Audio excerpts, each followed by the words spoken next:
नमस्कार, मी विलास बडे. न्यूज 18 लोकमतच्या या विशेष कार्यक्रमात आपल्या सगळ्यांचं स्वागत। राज्यात कडक निर्बंध लावण्यात आले। हे निर्बंध कालपासून रात्री 8 वाजल्यापासून अधिक कठोर करण्यात आले आहेत। सरकारी कर्मचाऱ्यांची उपस्थिती 15% करण्याचे आदेश देण्यात आले। पण या आदेशाच्या अगदी उलट स्थिती बेस्टमध्ये पाहायला मिळते। बेस्टची संख्या कमी झालेली असताना सुद्धा 100% कर्मचाऱ्यांना कामावर बोलवलं जातंय। हे सर्व कर्मचारी डेपोत दाटीवाटीने बसल्याचं दिसून येत आहे। इतकंच नाही तर ना सोशल डिस्टन्सिंग, ना मास्क, ना सॅनिटायझर अशा स्थितीत बेस्ट कर्मचारी कामावर येत आहेत, आपलं कर्तव्य बजावत आहेत। कोविडच्या वाढलेल्या संसर्गात बेस्ट कर्मचाऱ्यांना लागण झाली तर जबाबदार कोण असा सवाल विचारला जातोय। राज्य सरकारनं केंद्र आणि राज्य सरकारच्या कार्यालयांना जी नियमावली घालून दिली ती नियमावली बेस्टला का नाही? बेस्ट या सगळ्यापेक्षा वेगळी आहे का असा सवाल सुद्धा उपस्थित केला जातोय। आणि त्याचमुळे कुठेतरी या कर्मचाऱ्यांच्या जीवावर हे सगळं बेतणारं ठरू शकतं। त्यामुळे नाराजी सुद्धा व्यक्त होतीये। या सगळ्याबद्दल बेस्ट समितीचे सदस्य सुनील गणाचार्य यांच्याशी संवाद साधलाय आमच्या प्रतिनिधींनी। मुंबईमध्ये पुन्हा एकदा कोरोनाचा हाहाकार माजलेला आहे आणि अत्यावश्यक सेवा म्हणून बेस्टचे कर्मचारी सुद्धा सेवा देत आहेत। परंतु या बेस्टच्या कर्मचाऱ्यांना गेल्या वर्षीच्या तुलनेत यावर्षी मिळणाऱ्या सुविधा मात्र अगदीच कमी आहे। या संपूर्ण विषयासंदर्भात बोलण्यासाठी आपल्याबरोबर आहेत बेस्ट कमिटीचे सदस्य सुनील गणाचार्यजी। सुनीलजी, गेल्या वर्षी तरी जरा बरी परिस्थिती होती, यावर्षी तर बेस्टला कुणी वालीच उरला नाही असा प्रकार दिसून येतो। नाही, नक्कीच, कारण आपल्याला माहिती आहे की BSTचे जे विद्यमान जनरल मॅनेजर होते त्यांना आता केंद्रामध्ये नियुक्तीवरती पाठवलेलं आहे आणि गेले 12 तारखेपासून BSTला जनरल मॅनेजर नाही आणि त्यामुळे BSTचा जो कारभार आहे तो अशा लोकांच्या हातामध्ये गेला आहे की ज्यांना कुठल्याही प्रकारचा अनुभव नाही आणि ती मंडळी सध्या BST चालवत आहेत। आपल्या माहितीसाठी मी सांगेल, BSTच्या पर्सनल म्हणजे कर्मचारी विभाग, BSTचा लीगल विभाग, विधी विभाग, BSTचा ऑडिट, BSTचा कल्याण विभाग, ह्या सगळ्या विभागामध्ये कमी अनुभव असलेली मंडळी तिथे आहेत आणि त्याचा हा परिपाक म्हणून BSTचे जे कर्मचारी आता अत्यावश्यक सेवा म्हणून सेवा देत आहेत त्यांना इतक्या कठीण परिस्थितीला सामोरं जावं लागतं आहे की त्यामुळे कोरोनाचे रुग्ण BSTमध्ये वाढण्याची मोठी शक्यता निर्माण झालेली आहे। सुनीलजी, एक व्हिडिओ आलेला आहे 2 दिवसांपूर्वीचा हा व्हिडिओ आहे ज्याच्यामध्ये एका डेपोमध्ये सगळे आपले ड्रायव्हर, कंडक्टर हे एकमेकांना चिकटून बसलेले, उकडत आहे त्यामुळे अनेकांनी मास्क खाली घेतलेला आहे, अनेक जण आपल्या रुमालांनी हवा घालताना दिसत आहे। मग एवढे कर्मचारी आहेत तर ते एका ठिकाणी बसून कसे राहतात? जर आपल्याकडे बसेस आहेत तर मग हे बसेसवर का जात नाही? अशा अवस्थेमध्ये त्यांना काय सुविधा पुरवल्या जातात बेस्टकडनं? BSTच्या वाहतूक विभागाचं जे प्रमुख आहे त्यांचं खरं पद आहे अतिरिक्त महाव्यवस्थापक, या पदाचं ते पद आहे, इतकं महत्त्वाचं आहे। कारण की BSTमध्ये असलेल्या 35,000 कर्मचाऱ्यांपैकी जवळजवळ 27,000 कर्मचारी हे वाहतूक विभागात काम करतात आणि त्यापैकी सुमारे 20,000 कर्मचारी हे कंडक्टर्स आणि ड्रायव्हर्स या स्वरूपात सेवा देत आहेत। ही सगळी मंडळी आज ह्या अत्यावश्यक सेवेच्या नावाखाली त्यांना सगळ्यांना रस्त्यावरती आणलेलं आहे। परंतु एका बाजूला सर्व कर्मचाऱ्यांना बोलवलं जात आहे, मात्र तेवढ्या बसेस रस्त्यावरती न सोडवल्यामुळे ते कर्मचारी आपल्या विश्रांतीगृहात जे अत्यंत कमी जागेमधलं आहे आणि तिथे शेकडो आमचे कर्मचारी हे विविध अवस्थेमध्ये त्या ठिकाणी बसलेले असतात। तिथे पाण्याची सोय नाही, तिथे स्वच्छतागृहांची सोय नाही, तिथे पंख्यांची सोय नाही, तिथे पाणी पिण्याची सोय नाही, तिथे खाली विश्रांतीसाठी कुठलेही नाही, स्वतःचे पेपर घेऊन येतात आणि त्याच्यावरती झोपतात। अशी अवस्था BSTच्या कर्मचाऱ्यांची आहे आणि गेल्या काही दिवसामध्ये BSTचे कर्मचारीसुद्धा कोरोनाला मृत्यूला सामोरं गेलेले आहेत अशी ही माहिती समोर येते आहे। परंतु BST प्रशासनानं ती माहिती आणलेली नाही। तुम्हीच म्हटल्याप्रमाणे BSTला सध्या कोणीही वाली उरलेला नाही, कोणीही येतोय आणि म्हशी हाका तशा पद्धतीने आपले परिपत्रकं काढतोय आणि त्या पद्धतीने काम चालू आहे। सुनीलजी, अजून एक महत्त्वाची गोष्ट म्हणजे गेल्या वर्षी आपल्या बऱ्याच म्हणजे मला वाटतं 102 किंवा 120च्या घरात कर्मचाऱ्यांना कोरोना बाधित झाले होते आणि त्यामुळे त्यांचा मृत्यू झालेला होता। त्यापैकी अनेकांना बेस्टकडनं जी आर्थिक मदत व्हायला हवी होती ती मिळालेली नाही आहे. वेगवेगळी कारणं दिली जात आहेत आणि यावर्षीसाठी अजून काही तरतूद करण्यात आलेलं आहे की गेल्या वर्षीचा जो नियम आहे किंवा गेल्या वर्षी जी तरतूद आहे तीच तरतूद यावर्षीसुद्धा लागू होणार आहे. नाही, गतवर्षी ज्यावेळेला कोरोना सुरू झाल्यानंतर जे कोरोना फ्रंटवरती काम करतायत, ज्यांना कोरोना योद्धा म्हणून एक गोंडस नाव दिलं गेलं, अशांना दिवसाला 300 रुपये कोरोना भत्ता लागू करण्यामध्ये आला होता. तो सुरुवातीचे 3 महिने देण्यामध्ये आला होता. महापालिकेने सर्क्युलर काढलं होतं की आम्ही तो कोरोना भत्ता BSTच्या कर्मचाऱ्यांना देणार. ते सर्क्युलर डिसेंबरपर्यंत बांधत असतानासुद्धा फक्त जून महिने म्हणजे सुरुवातीचे 3 महिने हा भत्ता देण्यामध्ये आला आणि पुढचे 6 महिने हा भत्ता अजूनही देण्यामध्ये आलेला नाही. सुमारे 60 कोटी रुपयाची रक्कम अजूनही कर्मचाऱ्यांना देण्यात आलेली नाही. त्यानंतर आता जो नवीन लॉकडाऊन किंवा संचारबंदी सुरू झाली आहे त्या काळामध्ये सुद्धा BSTचे कर्मचारी कामावर येत आहेत, परंतु त्यांना कुठलाही अशा प्रकारचा भत्ता देण्यामध्ये आलेला नाही. जे 102 कर्मचारी, ऑफिशियल जो आकडा आहे 102 कर्मचाऱ्यांचा, निश्चित तो आकडा जास्त आहे, अजूनही प्रशासन तो खरा आकडा आपल्यासमोर आणत नाही. त्या कर्मचाऱ्यांना रुपये 50 लाखाचं संरक्षण विमा कवच जे केंद्र सरकारच्या वतीने जाहीर करण्यामध्ये आलं होतं आणि जे महापालिकेच्या मार्फत कर्मचाऱ्यांना मिळणार होतं, अशाही कर्मचाऱ्यांना, बऱ्याच कर्मचाऱ्यांना अजूनही तोही आकडा नाही. माझ्या माहितीप्रमाणे 60 की 64 लोकांच्या नातेवाईकांना नोकरी देण्यामध्ये आलेली आहे, मात्र 10 ते 15 लोकांनाच अशा प्रकारचं विमा कवच मिळालेलं आहे 50 लाखाचं. सुमारे 80 ते 90 लोकांना अजूनही ते कवच मिळालेलं नाही आणि सुमारे 60 लोकांना अजूनही त्यांच्या नातेवाईकांना नोकऱ्या मिळालेल्या नाहीत.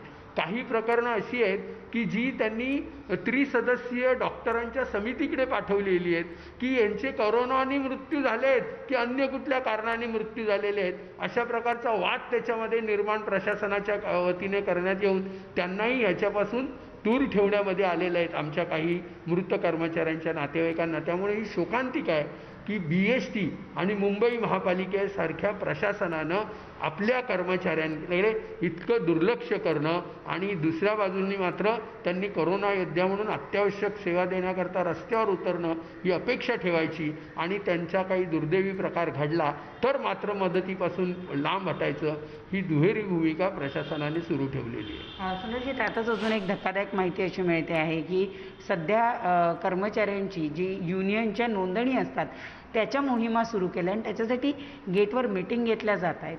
काय हा प्रकार आहे?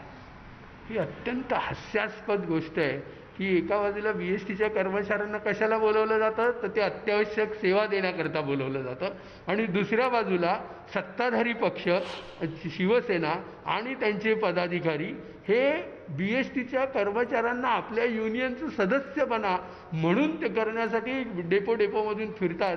ही शर्मेची गोष्ट आहे की मृताच्या टाळूवरचं लोणी खाणं अशा नावाचा एक जो वाक्प्रचार आपल्याकडे आहे, तशा प्रकारे कर्मचाऱ्यांना अत्यावश्यक सेवेखाली बोलवायचं आणि दुसऱ्या बाजूला त्यांच्याकडे अधिकाऱ्यांमार्फत, प्रशासनामार्फत आणि समिती सदस्यांच्या, सत्ताधारी समिती सदस्यांच्या मार्फत दबाव आणायचा आणि त्यांना आपल्या युनियनचं सभासद बनवायचं, अशा प्रकारची गोष्ट चालली. अत्यंत लाजिरवाणी गोष्ट आहे आणि ही जेवढा निषेध करता येईल तेवढा निषेध करता आला पाहिजे याचा. आणि माझी आपल्या माध्यमातून प्रशासनाला विनंती आहे की ताबडतोबीने हे जे काही त्यांनी सभासद नोंदणी ह्या कालावधीत सुरू ठेवली आहे ती ताबडतोबीने थांबवावी आणि ह्या प्रकाराला आळा घालावा.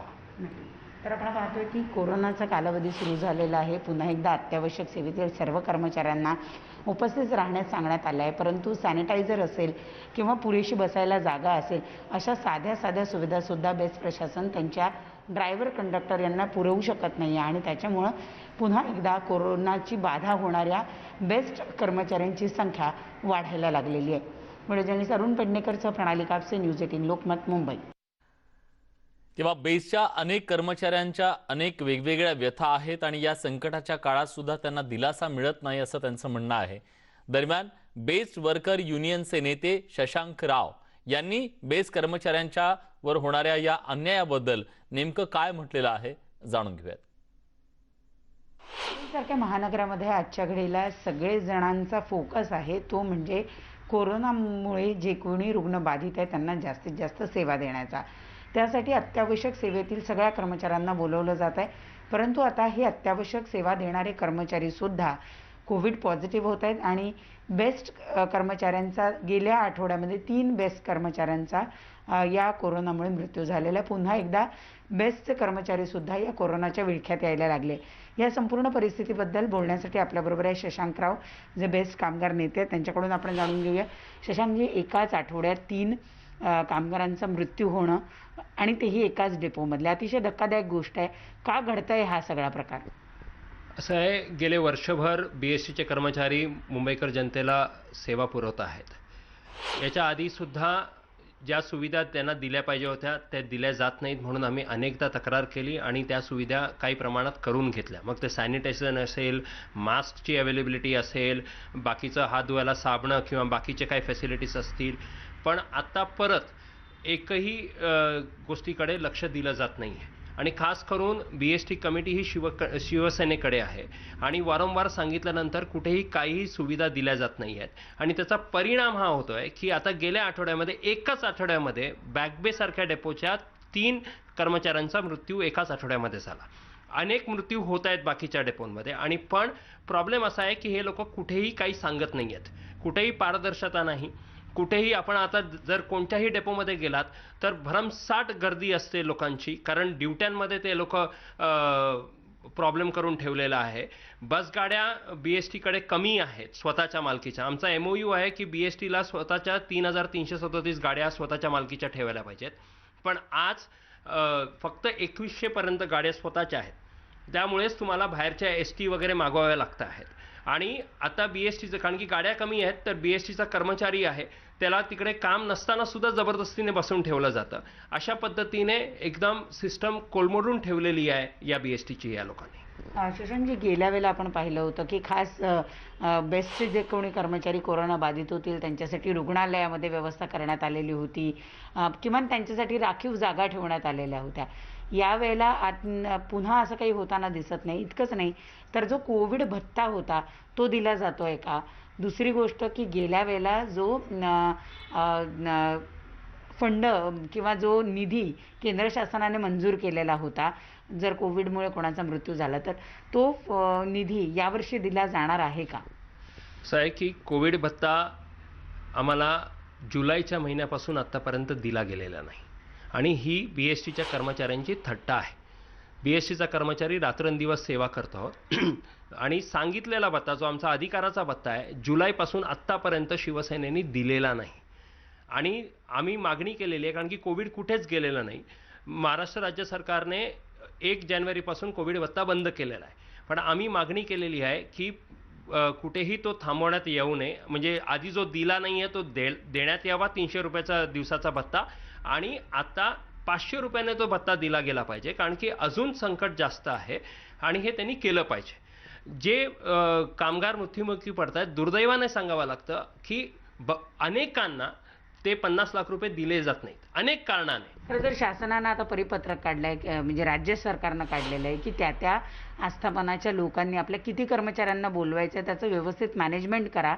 आणि खरं तर अनेक जिथे गरज नाही आहे, जे अत्यावश्यकमध्ये येत नाही, तिथे केवळ 15% उपस्थिती ठेवा असं सांगितलं आणि उर्वरित त्यांना मॅनेजमेंट व्यवस्थित ठेवा असं सांगितलेल्या कर्मचाऱ्यांचं. मग त्याबद्दल बेस्टमध्ये काहीच होत नाही? बिलकुल नाही. तुम्ही जर आज बघाल तर आमचे रेस्टरूम्स भरलेले आहेत. ज्या जाग्यांवर कंडक्टर ड्रायव्हर बसतात त्यांचं काम करण्यासाठी तिकडे प्रचंड गर्दी आहे. आता हे सोडा, तुम्ही ग्राउंड बुकिंग करत आहात, म्हणजे तुम्ही बघाल बसस्टॉपवर तिकीट वगैरे, त्या कंडक्टरला तिथे बसायला जागा नाही, त्याला जर कुठे बाथरूमला जायचं असेल तर तिथे बाथरूमची सुविधा नाही. अशा सर्व परिस्थितीमध्ये ते काम करत आहेत. कुठेही काही कोविडचं तर कोविडच्या नियमांचं उल्लंघन होतच आहे, पण बेसिक सुविधा सुद्धा हे प्रोव्हाइड करत नाही आहेत. बेस कर्मचाऱ्यांच्या या सगळ्या विषयाच्या संदर्भात ज्यांनी आतापर्यंत सगळी माहिती जाणून घेतली, आपल्यापर्यंत ती पोहोचवली, त्या आपल्या प्रतिनिधी प्रणाली कापसे आता आपल्या सोबत जोडले गेलेले आहेत. प्रणाली, सरळ स्पष्टपणे दिसतंय नियम चिरडले जात आहेत. राज्य सरकार, केंद्र सरकार या सगळ्यांसाठी आणि खासगी कंपन्या या सगळ्यांसाठी एक प्रकारचा प्रोटोकॉल आणि नवे नियम घालून दिले, नव्या अटी घालून दिल्या. मग बेस कर्मचाऱ्यांना यातून वगळण्यामागचं नेमकं कारण काय आहे? आणि या सगळ्या अन्यायाच्या बद्दल वाचा फोडून सुद्धा दाद का दिली जात नाही त्याच्याबद्दल बेस्टचं काही म्हणणं तुम्ही जाणून घेतलं का? मुळात जर आपण बघितलं तर बेस्टमध्ये आपण गेल्या वर्षीपासून बेस्ट ही अत्यावश्यक सेवेमध्ये मोडते. जे काही अत्यावश्यक आरोग्य सेवा देणारे जे आरोग्य सेवक आहे त्यांची ने-आण करणं असो किंवा आत्ताच्या घडीला अत्यावश्यक म्हणून जे कोणी मोडतात त्यांचा प्रवास असो, ह्या सगळ्या गोष्टी गेले वर्षभर बेस्टचे जे कर्मचारी आहेत ते करताना दिसत आहेत. परंतु आता मात्र जेव्हा पुन्हा एकदा लॉकडाऊन करण्यात आलेलं आहे, संचारबंदी लागू करण्यात आलेली आहे, राज्य शासनाने नवीन नियम आखून दिलेले आहे.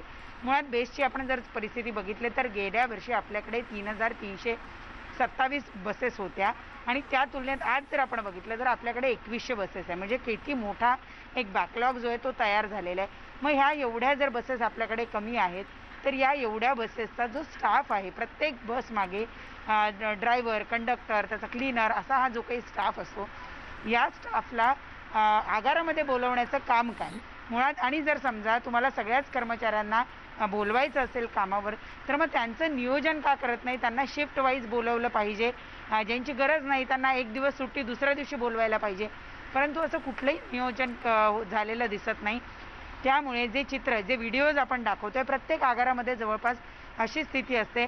अनेक जे ड्रायव्हर, कंडक्टर आहेत ते आगारांमध्ये येऊन बसतात. त्यांची 12 तासाची ड्युटी असते, त्यापैकी 2 किंवा 3 तास ते काम करतात, 4 तास काम करतात. उरलेले बाकीचे 8 तास अनेकांना त्या आगारांमध्ये बसून राहावं लागतं. बरं, या आगारांमध्ये बसून राहायलाही हरकत नाही, परंतु तिथे पुरेशी जागा नाही. इतका उन्हाळा आहे, तिथे पंखे नाही, पाण्याची व्यवस्था नाही, टॉयलेटची व्यवस्था नाही. अशा अवस्थेत या सगळ्या कर्मचाऱ्यांनी करायचं काय हा प्रश्न निर्माण होतो. याबाबत जेव्हा समित्यांमध्ये आवाज उचलला जातो तेव्हा अनेक वेळेला असं लक्षात येतं की पॅन्डेमिकचं कारण दाखवून अनेक प्रश्नांकडे डोळेझाक केली जाते. आता जर आपण बघितलं, जी आपल्याला माहिती मिळते त्यानुसार या सगळ्या कर्मचाऱ्यांना मास्कचा पुरवठा केला जातोय, परंतु बसेसचं सॅनिटायझेशन होत नाही. हे जेव्हा कर्मचारी येतात तेव्हा त्यांना सुद्धा सॅनिटाईज केलं जात नाही. त्यामुळे एकदा जी बस रस्त्यावर धावते त्यानंतर पुन्हा जेव्हा ती आगारात येते, खरं तर नियमानुसार ती त्यावेळेला सॅनिटाईज व्हायला पाहिजे, परंतु प्रत्यक्षात असं होताना दिसत नाही आहे. त्यामुळे सार्वजनिक ही जी वाहतूक आहे मुंबईची, जिला आपण जीवनवाहिनी म्हणतो, ती जीवनवाहिनी कोरोना वाहिनीसुद्धा होऊ शकते. आणि त्याचा परिणाम जर आपण बघितला तर एकाच आठवड्यामध्ये बॅगबेसारख्या डेपोमध्ये 3 कर्मचाऱ्यांचा मृत्यू होणं हे अतिशय दुर्दैवी आहे. आणि विलास, हे दुर्दैव इथपर्यंतच थांबत नाही. तर गेल्या वर्षी आपण बघितलं की बेस्टनं कर्मचाऱ्यांसाठी काही राखीव खाटा ठेवलेल्या होत्या. यावेळेला असा कुठलाही प्रकार आपल्याला दिसत नाही. म्हणजे या कर्मचाऱ्यांना जर रुग्णालयाची गरज पडली तर आज आपल्याकडे रुग्णालय उपलब्ध नाही. 2 की या कर्मचाऱ्यांना मुळात ज्या कर्मचाऱ्यांचा मृत्यू झाला, जवळपास असे 200 आपले ड्रायव्हर, कंडक्टर आहेत ज्यांचा कोरोनामुळे मृत्यू झाला अशी माहिती मिळते. परंतु बेस्टनं त्यापैकी फक्त 103 जणांचा मृत्यू जो आहे तो कोरोनामुळे झाला असं म्हटलेलं आहे. उर्वरितांना कोरोना संशयित, म्हणजे असे लोक ज्यांचा मृत्यू, असे कर्मचारी ज्यांचा मृत्यू कोरोना पॉझिटिव्ह हा रिपोर्ट येण्याच्या आधीच झाला. कारण आपल्याला माहिती आहे RT-PCR रिझल्ट यायला जवळपास 24 तास लागतात. पण जर त्याआधीच जर त्या कर्मचाऱ्याचा मृत्यू झाला असेल तर त्याला कुठल्याही पद्धतीचे बेनिफिट मिळत नाही. म्हणजे त्याला केंद्र शासनाचा जो विमा आहे त्याचेही 50 लाख रुपये मिळत नाही किंवा अनुकंपा तत्वावर त्याच्या कुठल्याही घरातल्या सदस्याला नोकरी मिळत नाही. अशा सुद्धा कर्मचाऱ्यांची संख्या ही जवळपास 70 ते 80च्या घरात आहे अशी माहिती मिळते. त्यामुळे कर्मचाऱ्यांची ही जी व्यथा आहे ही इथवरच थांबत नाही, तर इथून पुढे खरं सुरू होते असं आपल्याला म्हणावं लागेल. निश्चितच. आणि आज या व्यथेला आपण वाचा फोडलेली आहे. आशा करूया की बेस्ट प्रशासन त्यांच्या या सगळ्या प्रश्नांची गांभीर्याने दखल घेईल. कोरोनाच्या संकट काळात सेवा देणाऱ्या या सगळ्यांना वाऱ्यावर सोडलं जाणार नाही, त्यांना त्यांचे हक्क मिळतील अशी आशा करूया. धन्यवाद तुम्ही दिलेल्या सगळ्या सविस्तर माहितीबद्दल. यासोबत या विशेष कार्यक्रमात एक छोटासा ब्रेक घेतोय. कुठे जाऊ नका, पहा फक्त न्यूज 18 लोकमत.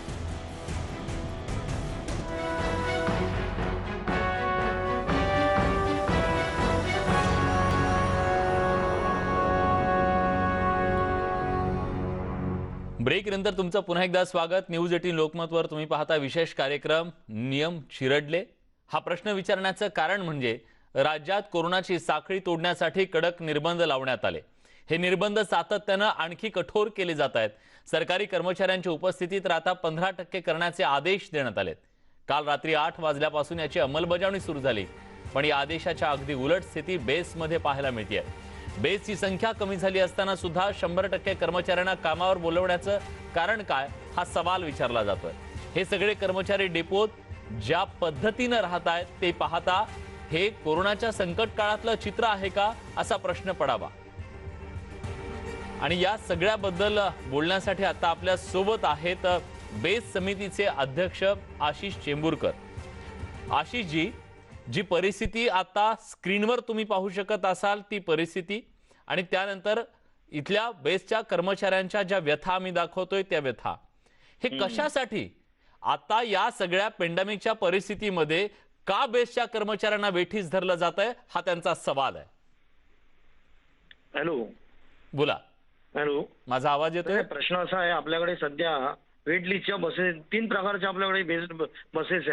आहेत. एक स्वतःच्या बीएसटीच्या बसेस आहेत, हा. 2262 बीएसटीच्या बसेस आहेत. हा. त्याचे आपल्याकडे सध्या 750 बसेस आहेत एसटी महामंडळाच्या, बर. आणि जवळजवळ 650 बसेस आहेत आपल्याकडे या वेट लिस्टच्या. हा. अशा एकूण बसेस आहेत. मागच्या लॉकडाऊनच्या पिरियडमध्ये आपण शनिवार रविवारचा जो लॉकडाऊन होता त्यामध्ये आपण टर्नओव्हर 35 ते 40% कमी केलेला. बर. आता प्रश्न त्याच्यातला असा आहे की आपण सगळ्यांना काहीतरी बोलवलेलं आहे. हे आजच सकाळी मला त्या ठिकाणी कळलं. कारण मी पण सध्या क्वारंटाईन आहे. बरं. त्यामुळे मी नाही, आजच काळजी सकाळी घ्या. मला दुपारी मला कळलं. दुपारी कळल्यानंतर मी तो दुपारनंतर अहवाल मागवलाय. कळलं संबंधित ट्रॅफिक डिपार्टमेंटकडे की आपण आपला टर्नओव्हर कितीचा आहे. म्हणजे आजचा दुसरा दिवस आहे, एकंदर किती पॅसेंजर आहेत, कशा बाबतीने जातात. कळलं. आता हे सगळं मी अहवाल मागवलाय, तर माझ्याकडे संध्याकाळपर्यंत अहवाल येईल. कळलं. तशा पद्धतीचं मी तुम्हाला सांगेन. पण जर का ह्याच्यामध्ये सर अत्यावश्यक या ठिकाणी अत्यावश्यक असेल, जर का तुम्हाला 2 दिवसाची सरासरी ऍव्हरेज कळलं असेल, तुम्ही किती बसेस तुमच्या ऑन ड्युटी या ठिकाणी ऑन रोड धावतायत आणि आपला स्टाफ किती होते, तर तुम्हाला एव्हरेज असेल तर तुम्ही दुसरा कुठला स्टाफ बोलू नका. कळलं ना. आता याच्यातला प्रशासनाचा एक भाग पण असू शकते की आता कोणाला बोलवायचा, किती त्याच्यामधले ड्रायव्हर बोलवायचे, ड्रायव्हर कंडक्टर. कळलं. पण आता हे काय एका रात्रीत घडलेलं नाही ना सर. 1 वर्षापासून आपण ह्या सगळ्या परिस्थितीला सामोरं जातोय. अगदी राज्य सरकारच्या, केंद्र सरकारच्या सगळ्या ऑफिसेसमध्ये असंच काम सुरू आहे. नियम सुद्धा तेच बनवले ना, त्याची अंमलबजावणी सुद्धा सुरू झाली आहे. सर मग बेस हे राज्य सरकार आणि केंद्र सरकारच्या कर्मचाऱ्यांच्या पेक्षा वेगळं आहे का? हॅलो, आपण इसेन्शियल स्टाफ सगळा बोलवतोय. कळलं. जे बस ड्रायव्हर कंडक्टर बोलवतोय आपण, आणि क्लेरिकलचा स्टाफ असेल. कळलं ना. क्लेरिकलचा स्टाफ, आता आमच्या स्टोअरचा स्टाफ तर आम्हाला त्या ठिकाणी बोलवायला लागतो. सप्लायचा स्टाफ असेल तर सप्लायचा स्टाफ हा इसेन्शियल ड्युटीमध्ये त्या ठिकाणी येतात. पण उर्वरित जो स्टाफ असेल तर आमच्या पर्सनल डिपार्टमेंटला मी विचारतो की नेमकं त्याच्यामधलं किती स्टाफ आपण बोलवणार आहोत. कळलं. आणि जो स्टाफ बोलवणार असेल, ज्याची गरज नसेल, ज्याची वर्क फ्रॉम होम करण्याची ज्याची कॅपॅसिटी असेल, जो करण्याच्या बेतात असतील, अशांना त्या ठिकाणी बोलवा. नाहीतर इसेन्शियल ड्युटीचे जे असतील सप्लाय डिपार्टमेंट, आमचं स्टोअर्स डिपार्टमेंट, हे डिपार्टमेंटवाले बोलवावेच लागतात तुम्हाला त्या ठिकाणी. कसं की जी इमर्जन्सी आपण त्यांना सप्लायला मटेरियल देत असतो, अमुक होतो, हा तो स्टाफ त्या ठिकाणी असतो. उर्वरित असतील तर प्रशासनाला सांगतो, उर्वरित जे आपल्याला घरी बसून ज्यांना करता येईल त्यांना घरी बसून त्या ठिकाणी करू द्या. सगळा स्टाफ त्या ठिकाणी बोलू नका, हे प्रशासनाला मी सांगतो. ठीक आहे. आशिषजी, आता कदाचित तुम्ही टीव्ही स्क्रीन तुमच्या समोर आहे की नाही मला माहित नाही. नाही स्क्रीन नाहीये. मी फक्त तुम्हाला सांगतो, तुम्ही क्वारंटाईन आहात, मी फक्त एक सांगतो सर की एरवी बस स्टँडवर जशी गर्दी असते ना, अगदी तशा पद्धतीनं खचाखच भरलेली ही गर्दी इथं संपूर्णपणे त्या ऑफिसमध्ये दिसतेय. समजा हेच ऑफिस कुठलं प्रायव्हेट कंपनीचं असतं तर तुम्ही त्याच्यावरती कारवाई केली असते. सरकार म्हणून म्हणतो मी. हीच दुसऱ्या कुणाला सुद्धा याच्यातून सूट नाही. आज जे कर्मचारी तिथे येतात मग त्यांच्या जीवाशी हा खेळ नाही का हो? हॅलो.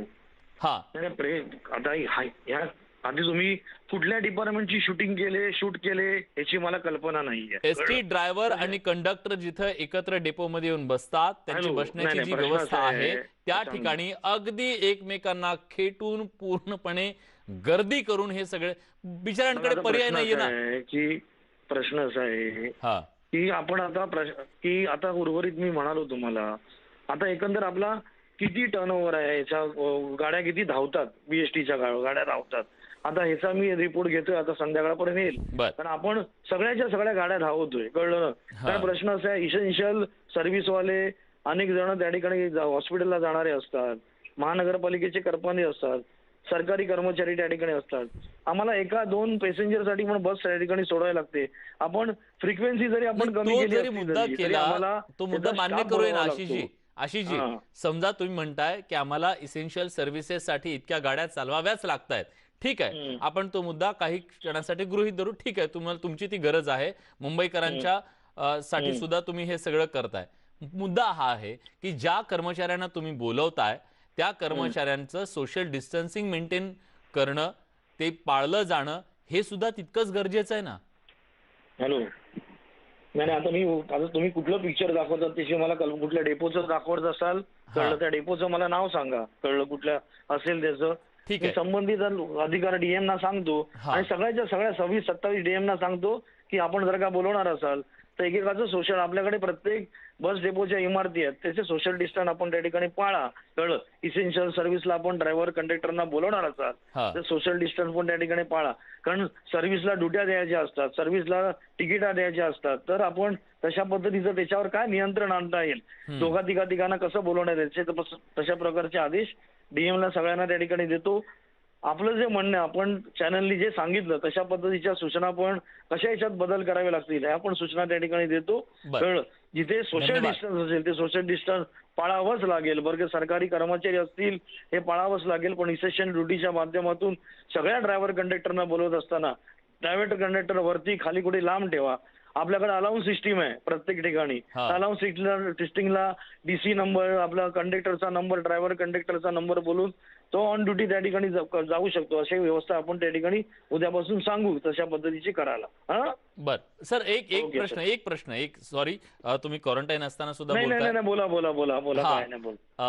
आता असं सांगितलं जातंय मास्क दिला जातोय कर्मचाऱ्यांना, पण जे सॅनिटायझेशनची प्रक्रिया आहे, जे करणं गरजेचं आहे या कर्मचाऱ्यांच्या सुरक्षिततेसाठी, ते एक होत नाही असं कर्मचाऱ्यांची व्यथा आहे. सॅनिटायझरच्या प्रत्येक डेपोला आपण सॅनिटायझर दिले, दिला असेल, पण ते होत नसेल तर ते व्हायला हवं. हॅलो, सॅनिटायझर दिले, त्याचा रिपोर्ट येतो, त्याचा उर्वरित ऑफिसर त्या डीएमला तशा पद्धतीचा संध्याकाळी सगळा रिपोर्ट करत असतात. उर्वरित आपल्याकडे जी माहिती असेल त्याच्यावर आणखीन सुधारणा आपण करण्याचा प्रयत्न करू. चांगल्या गोष्टी तुम्ही जेव्हा सांगणार, आपलं शेवटी तुमचा चौथा स्तंभ आहे, कळलं, तुम्ही ज्या गोष्टी तुमच्या निदर्शनास आणतात, चांगल्या गोष्टी सॅनिटरीच्या बाबतीमध्ये प्रत्येक डेपोत चाललंय, याच्यामध्ये अधिक सुधारणा कशा करता येईल याची आपण त्या ठिकाणी योग्य ती काळजी त्या ठिकाणी घेऊ. नक्कीच. मुंबईकरांची लाईफलाईन जे चालवतायत त्या कर्मचाऱ्यांचे लाईफ सुद्धा धोक्यात येता कामा नये, हा न्यूज 18 लोकमतचा यामागचा उद्देश आहे. ज्या कर्मचाऱ्यांनी आपला जीव धोक्यात घालून मुंबईकरांना संकटाच्या काळात सुद्धा सेवा दिली, त्या कर्मचाऱ्यांच्या सुद्धा व्यथा तुमच्यापर्यंत पोहोचवणं हा न्यूज 18 लोकमतचा खरा उद्देश आहे. आणि आशिषजी, तुम्ही क्वारंटाईन असताना सुद्धा याबद्दल सविस्तरपणे प्रतिक्रिया नाही तर त्याची दखल घेऊन याबद्दल निर्णय सुद्धा घेतला जाईल असं आश्वासकपणे तुम्ही बोललात, त्याबद्दल तुमचे सुद्धा मनापासून आभार. आशिष चेंबूरकर बेस समितीचे अध्यक्ष आता आपल्या सोबत होते, ज्यांनी स्पष्टपणे सांगितलेलं आहे की संध्याकाळपर्यंत या सगळ्याबद्दलची माहिती घेतली जाईल, ती माहिती घेऊन याबद्दलचा योग्य तो निर्णय सुद्धा घेतला जाईल. सॅनिटायझेशनची जी प्रक्रिया आहे ती सुरू आहे, जर त्याच्यात काही उणिवा त्रुटी असतील तर त्या सुद्धा दूर केल्या जातील, हाही शब्द त्यांनी दिलेला आहे. आणि दुसरी महत्त्वाची गोष्ट म्हणजे त्यांनी कर्मचाऱ्यांच्या सोशल डिस्टन्सिंगच्या बद्दल सुद्धा योग्य त्या डीएमना सूचना केल्या जातील असाही शब्द दिलाय.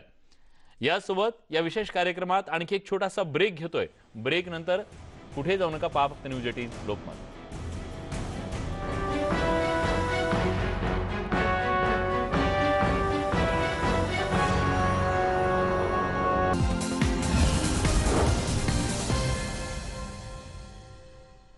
ब्रेक नंतर तुमचं पुन्हा एकदा स्वागत. कोरोना रुग्णांसाठी एक दिलासादायक बातमी आहे.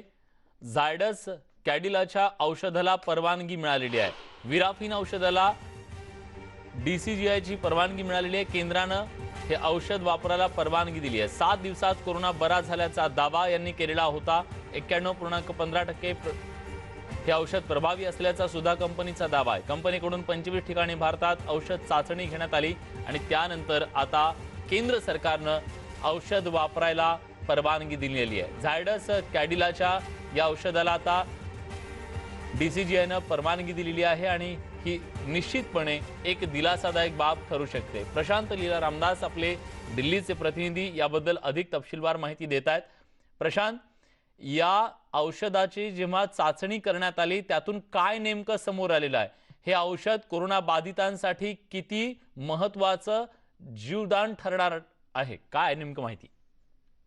महत्वाचं म्हणजे जर बघितलं तर drug control general of India म्हणजे भारतीय औषध नियंत्रण महामंडळाच्या वतीने आणि महानियंत्रकाच्या वतीने आज या संदर्भात बैठक आयोजित करण्यात आली। ती बैठकीमध्ये झायडस कॅडिला ही जी औषध कंपनी आहे, या औषध कंपनीने तयार केलेलं अल्फा 2B व्हिराफिन हे जे औषध आहे, हे औषध अतिशय गुणकारक आहे कोरोनासाठी। कोविड-19 या आजारासाठी आणि या व्हायरसला ज्याची इन्फेक्शन वाढवतं, हे इन्फेक्शन कमी करण्याकरिता हे औषध अतिशय दिलासादायक आणि अतिशय गुणकारी आहे। या संदर्भात जवळपास 25 ठिकाणी याचे प्रायोगिक तत्वावरती याचा उपचार करण्यात आले। त्यामध्ये हे औषध अतिशय गुणकारक ठरलेले आहे। त्याचमुळे या औषधाला भारतीय औषध महानियंत्रकांच्या वतीने परवानगी देण्यात आलेली आहे। ही अतिशय दिलासादायक बाब आहे। आतापर्यंत चर्चा होती की कोविड-19 यावरती कुठलंही थेट औषध नाही, आता हे थेट औषध असल्यामुळे एक मोठा फायदा सर्वसामान्य नागरिकांना होणार आहे आणि ज्यांना कोविड होतो त्यांच्यासाठी ही अतिशय दिलासादायक बाब आहे। प्रशांत, एक प्रश्न विचारायचा आहे। खरं तर आता प्रत्येक नागरिकाच्या मनात जो प्रश्न असेल तोच प्रश्न हा की रेमडेसिवीर इंजेक्शनला हे औषध पर्याय ठरू शकेल का, की त्याच्या पुढे जाऊन हे औषध कोरोनावर मात करण्यासाठी महत्त्वाचं ठरेल?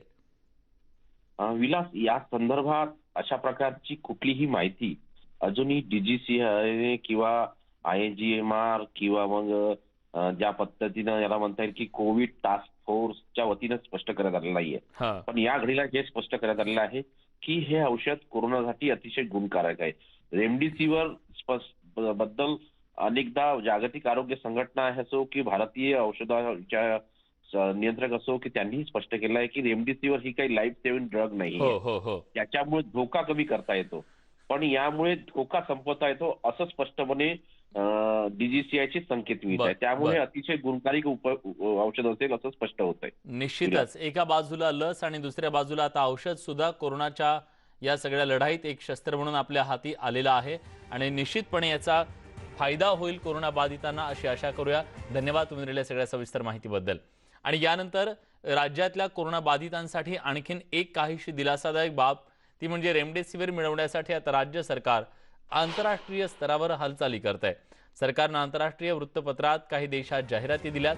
सिंगापूर, बांगलादेश, इजिप्त या देशांनी रेमडेसिवीर इंजेक्शन पुरवण्यासाठी प्राथमिक तयारी दाखवली आहे। राज्य सरकारचा काही प्रदेशांकडून रेमडेसिवीर इंजेक्शन खरेदी करण्याचा प्रयत्न सुरू आहे आणि या प्रयत्नाला यश मिळतं का हे पाहणं सुद्धा तितकंच महत्त्वाचं असेल।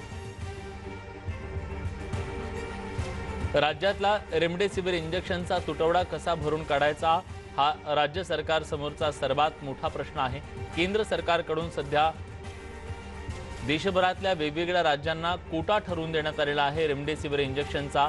ज्या प्रमाणात ऑक्सिजन बेडची संख्या आहे त्या प्रमाणात तो कोटा दिलेला आहे प्रत्येक राज्याला आणि अशा परिस्थितीमध्ये राज्यातली मागणी आणि येणारं रेमडेसिवीर इंजेक्शन याच्यातली मोठी तफावत आहे। त्यामुळे राज्यात सध्या मोठा तुटवडा जाणवतोय। अनेक ठिकाणी काळा बाजार सुद्धा याचा सुरू झालाय आणि या सगळ्याला रोखण्यासाठी म्हणून राज्य सरकारने आता काही प्रयत्न सुरू केलेले आहेत आंतरराष्ट्रीय पातळीवरून रेमडेसिवीर इंजेक्शन खरेदी करण्याचा।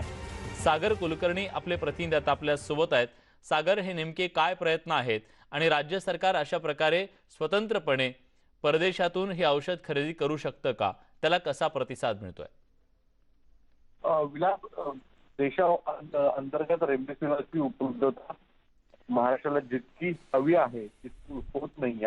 यामुळेच आंतरराष्ट्रीय बाजारामध्ये वेगवेगळ्या देशांमध्ये जाहिरात महाराष्ट्र सरकारच्या वतीने देण्यात आल्याची माहिती समोर येत आहे।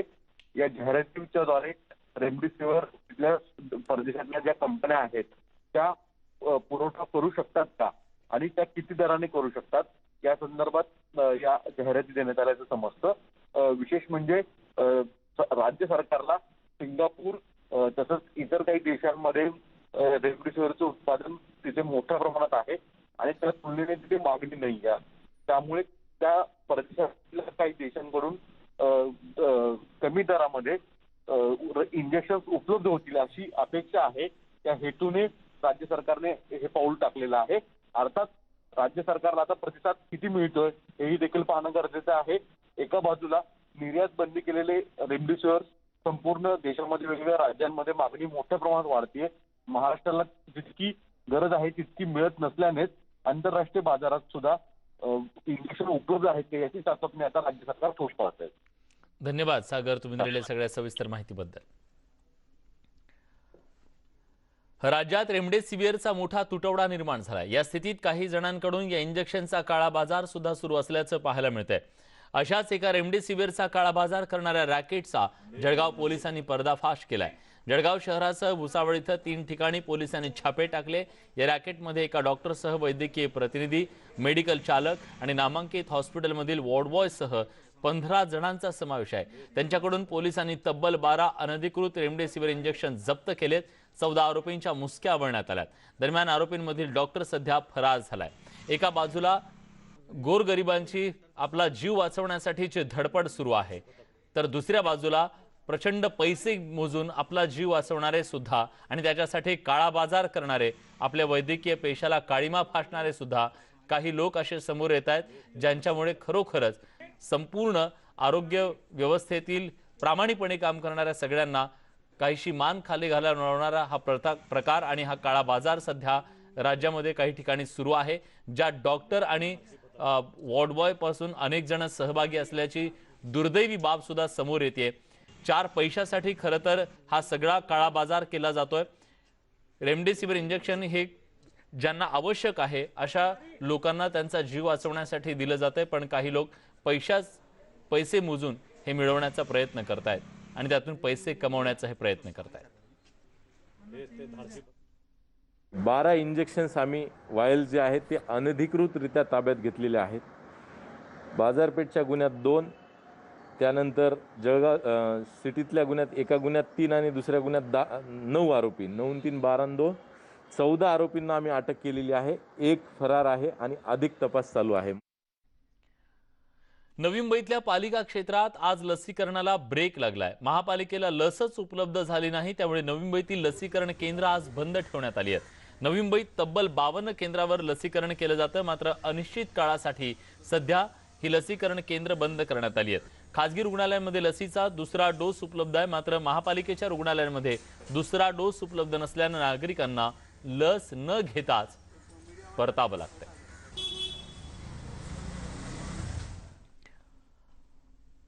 या सगळ्या महत्त्वाच्या घडामोडींसोबत बुलेटिनमध्ये एक छोटासा ब्रेक घेतोय. कुठे जाऊ नका, पहा फक्त न्यूज 18 लोकमत.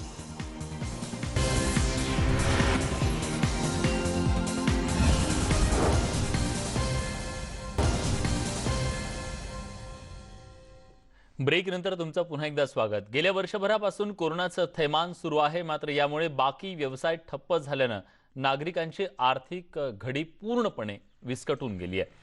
तर दुसरीकडे या कोरोनामुळे कित्येक व्यावसायिकांनी आपल्या व्यवसायासाठी दुसरी वाट धरली आहे. कोरोनामुळे लग्न समारंभावर बंधनं आली, लॉन्स ओस पडले. त्यामुळे आता येवल्यातल्या लॉन्स मालकांनी व्यापारी आणि शेतकऱ्यांना कांद्याच्या साठवणुकीसाठी हे लॉन्स भाड्यावर द्यायला सुरुवात केली आहे. एकीकडे कांद्याची मोठ्या प्रमाणात आवक होत असल्यानं भाव गडगडून गेलेत. त्यामुळे मातीमोल भावात कांदा विकण्याऐवजी शेतकरी कांद्याची साठवणूक करताना दिसत आहेत आणि यातून मग या लॉन्च चालकांना सुद्धा 2 पैसे मिळत आहेत. त्या कोरोनाच्या संकटामुळे लॉन्स बंद ठेवण्यात आलेला आहे. सर्वात अगोदरचा जो फटका बसला तो लॉन्सला त्यांनी बंद केलेला आहे आणि बंद केल्यामुळे आमचा जो लेबर चार्जेस आणि आमचा जो मेंटेनन्स आहे त्यातल्या त्यात आमचं इलेक्ट्रिकचं बिल भरायला सुद्धा आम्हाला कुठलाही सोर्स राहिला नाही. त्याच्यामुळे नाईलाजाने आम्हाला हे कार्यालय कांद्यासाठी भाड्याने द्यावं लागलं. या सगळ्या महत्त्वाच्या घडामोडींसोबत बुलेटिनमध्ये आपण इथेच थांबतोय. ताज्या घडामोडींसाठी बघत रहा न्यूज 18 लोकमत.